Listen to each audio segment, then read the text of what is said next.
ժամանցեք։ Հարգելի գործընկերներ, սիրելի հայրենակիցներ, հայտարարումը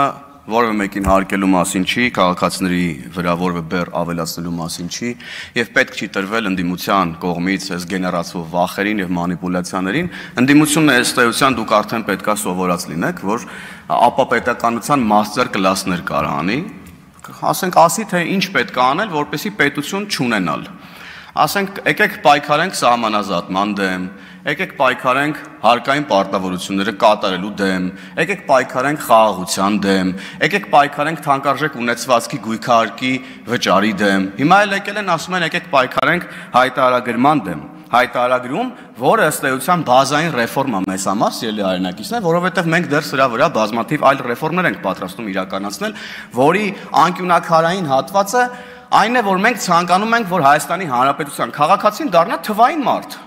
որպեսզի հեշտ կարողանա ապրել, հեշտ կոմունիկացվի պետական գերատեսչությունների հետ, որ նաև այն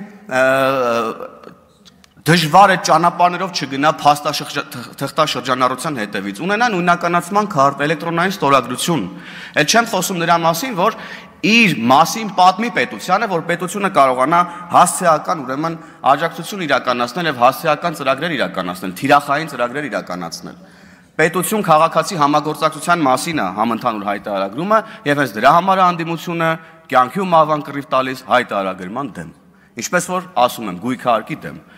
Երեք նայեցի մի ռեպորտաժ, որտեղ ասում են, որ Ռոբերտ Քոչարյանի առանձնատունը 10 միլիոն դոլար արժի եւ գույքահարկի մեր նոր փոփոխությամբ բավականին մեծ միլիոնավոր դրամներ պետքա վճարվի պետական բյուջե Հայաստանի Հանրապետության քաղաքացուն։ Հիմա դրա համար էլ եկել են Ռոբերտ Քոչարյանի պատգամավորները, որ պաշտպանեն Ռոբերտ Քոչարյանին, որ հանկարծ իր տանը գույքահարկը մի քիչ մուծի, ոնց որ այսքան տարի ուրեմն գողացել է պետությունից։ Էսա, մի պարկ կարտոֆիլի տրամաբանությունից դուրս չեն գալիս ընդդիմադիրները Թագուհի Թովմասյանի բերած օրինակը վկա։ Եվ հետևաբար, սիրելի հայրենակիցներ, հայտարարումը մեր պետության մասին է, պետություն կառուցելու մասին է։ Հայտարարման դեմ պայքարող ընդդիմությունը ապապետականություն է քարոզում ինչպես միշտ։ Շնորհակալություն։